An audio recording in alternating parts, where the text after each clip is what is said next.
జై Hind friends, welcome to Samar సంఘం. మీతో మాట్లాడుతున్నది సునీల్ కుమార్ తాడేపల్లి. తమిళ చూశారు కదా, ఆడు మగాడ్రా బజ్జి అని దిల్ రాజు గారిని అంటున్నాను. ఎందుకంటే చెప్తున్నాను, ఆయన ఐటీ రైడ్స్ అయిన తర్వాత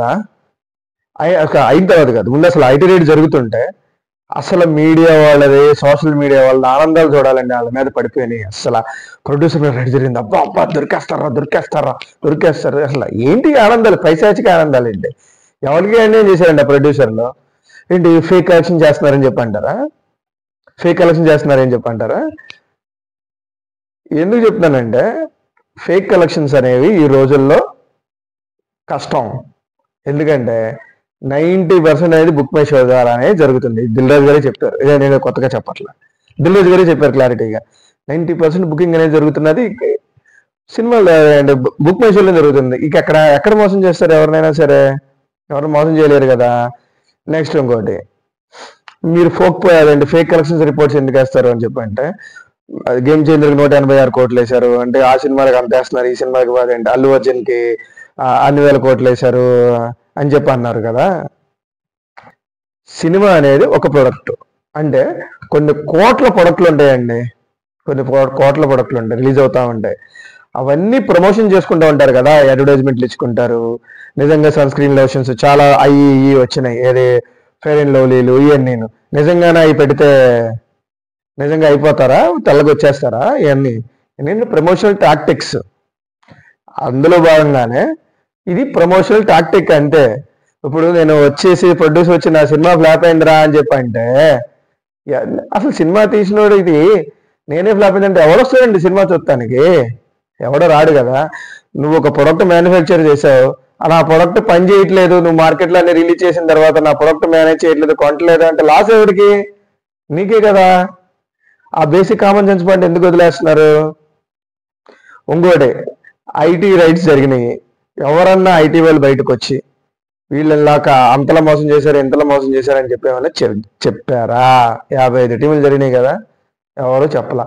కానీ ఎవడు కాడు ఏంటంటే, అంత దొరికినాయంట, ఎంత దొరికినాయి అని చెప్పేసి వ్యూస్ కోసం. ఏంట్రా బాబు ఇది? మీకు ఇష్టం వచ్చినట్టుగా మా రాసేసుకుంటారా? బయటకు వచ్చిన తర్వాత వీళ్ళ దగ్గర మిస్యూజ్ జరిగింది, ఈ పలానా ప్రొడ్యూసర్స్ వీళ్ళు ఎంత తగ్గొట్టారని చెప్పి ఎవరన్నా సరే ప్రెస్ నోట్ ఇచ్చారా? రిలీజ్ చేశారా? రిలీజ్ చేయలేదు కదా.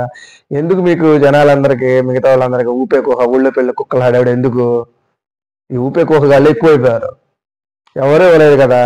వాళ్ళు చెప్పరు కూడా. ఎందుకు చెప్పలేదంటే, చెప్పరు కూడా. వాళ్ళకేంటి, వస్తారు యాక్యురేట్ లెక్కలేంటి, వాళ్ళు వచ్చిన చూపించే వాళ్ళు అసలు ఎంత కలెక్షన్స్ వచ్చినాయి ఏంటి అనేది యాక్యురేట్గా ఉంటాయి వాళ్ళ దగ్గర. వచ్చేస్తుంది. మీరు అలా మేనేజ్ చేస్తున్నారని చెప్పి ఎవడో అడిగాడు. మీరు అలా మేనేజ్ చేశారండి దిల్ రాజు గారు అని అడిగాడు. ఎవడో మేనేజ్ చేయడం ఏంటి? మిగతా వాళ్ళందరూ ఏం చేస్తున్నారండి? మిగతా కొన్ని కోట్ల కంపెనీలు ఉన్నాయి, వీళ్ళందరూ ఏం చేస్తున్నారు? సేమ్ అదే కదా వాళ్ళు చేసేది, చూపించేది. కానీ వీళ్ళు మాత్రం మీకు మాత్రం దొంగల్లా కనబడుతున్నారు.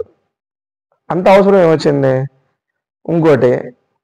ఇంకోటి కూడా ఇండస్ట్రీలో ఇంకోటి బాగా కనబడతా ఉంటుంది. చిన్న సినిమాని తొక్కేస్తున్నారు అంటే, ఒకటి పెద్ద సినిమా అనేది 100 నుంచి 150 కోట్లు, ఇప్పుడు 400 కోట్ల ప్రొడక్ట్లు అయిపోయినాయి సినిమాలో. దట్టు సినిమా అనేది సంవత్సరం ఆడే దగ్గర నుంచి ఈరోజు 3 రోజులకు వచ్చేసింది. సంవత్సరం ఆడేది 250 రోజులు, 175 days, 100 days ఫంక్షన్స్ ఎన్ని జరిగాయి. అలాంటిది ఈ రోజుల్లో 50 days ఫంక్షన్ కూడా కష్టం. 2 వారాలు సినిమా ఆడిందంటే గొప్ప. అలాంటిది ఫస్ట్ 3 రోజుల్లో రికవరీ కానీ అవ్వలేదా పెద్ద సినిమాకి? 50% కష్టం. సినిమా ఫుల్ రన్లో రికవరీ చేయడం, మొత్తం అంతా పెట్టిన పెట్టుబడి మొత్తం అంతా రికవరీ చేయడం అనేది చాలా కష్టం. సో మీరు గ్రహించాల్సింది ఏంటి అంటే, చిన్న సినిమా వాళ్ళకి కూడా సినిమాలు తీస్తారు, వాళ్ళకి థియేటర్లు ఇవ్వట్లేదు అని చెప్పి మీరు అందరూ అనుకుంటున్నారు. చిన్న సినిమాలకి ఓటీటీలో చూస్తున్నారు, కానీ ఈరోజు జనాలు ఈ కరోనా తర్వాత థియేటర్లకు రావట్లా. లేదు, వీళ్ళు మోసం చేస్తారు, వీళ్ళు థియేటర్లు ఇవ్వట్లేదు వల్ల అంటారా? ఇప్పుడు ప్రజెంట్ ఇండస్ట్రీలో అది పాజిటివ్ నెగిటివ్ తెలియదు, కానీ మన హీరోలు అందరూ పాన్ ఇండియా అని చెప్పి సబ్జెక్టులకు వచ్చింది. 3 సంవత్సరాలు ఒక సినిమా, 2 సంవత్సరాలు ఒక సినిమా రిలీజ్ చేస్తున్నారు. ఇప్పుడు ప్రజెంట్ థియేటర్లు అన్నీ ఖాళీగానే ఉంటున్నాయి. మీరు అనుకున్నంత ఇదిగా ఏం లేదు.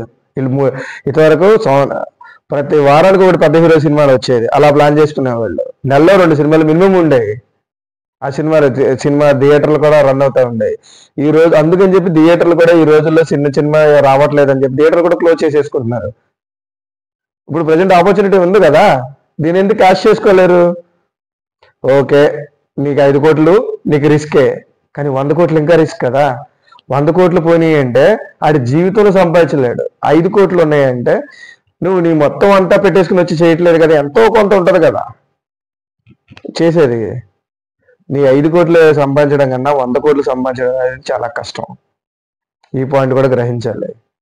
సో నేను ఫైనల్గా చెప్పొచ్చేది ఏంటంటే, మీరు అందరూ దిల్ రాజు గారు మిగతా ప్రొడ్యూసర్లు అందరికీ పేరు పెట్టి అంటున్నారు కదా నలుగురు అని చెప్పేసి ఇండస్ట్రీలో. చిన్న సినిమాని బతికించాలి అంటే మీరు అందరూ డబ్బులు వేసుకొని బతికించండి, సినిమాలు తీయండి, మంచి సినిమాలు అన్నీ చేయండి. సినిమాల గురించి మాట్లాడుతున్నారు కాబట్టి. కానీ అది చేయరు. ఏమన్నా అంటే వీళ్ళందరూ వచ్చి మోసం చేస్తున్నారు అని చెప్పి అంటారు. సినిమా థియేటర్లు ఇవ్వట్లేదు అంటే వాళ్ళు పక్కా ప్లానింగ్తో సినిమాలు సినిమా ప్రాజెక్టు ఈరోజు కొడుతున్నామంటే గుమ్మడికి రిలీజ్ డేట్తో వస్తున్నారు. నెక్స్ట్ రిలీజ్ డేట్ ఇప్పుడు అని చెప్పేసి అలా జరుగుతుంది. అంత ప్లానింగ్లో ఉంటున్నారు. ఏమైనా ప్లానింగ్ తప్పుతుందా? ఒక 2-3 మంత్సే, ఒక 2-3 మంత్స్ ముందే చెప్తున్నారు. మరి అలాంటిది చిన్న సినిమాలకండి ఎప్పుడు వస్తారో వాళ్ళకే తెలియదు అని నేనేదో చులకనగా చూస్తల్లా. చిన్న సినిమాలు కూడా ఈ రోజుల్లో చాలా సినిమాలు ఆడుతున్నాయి, కానీ సక్సెస్ రేట్ అంత ఉందండి. సంవత్సరానికి 4-5 సినిమాలు కూడా ఆడట్లేదు చిన్న సినిమాలు. సో ఫైనల్గా నేను చెప్పొచ్చేది ఏంటంటే, ప్రొడ్యూసర్ల మీద పడి ఏడవడాల ఆపండి. Thank you.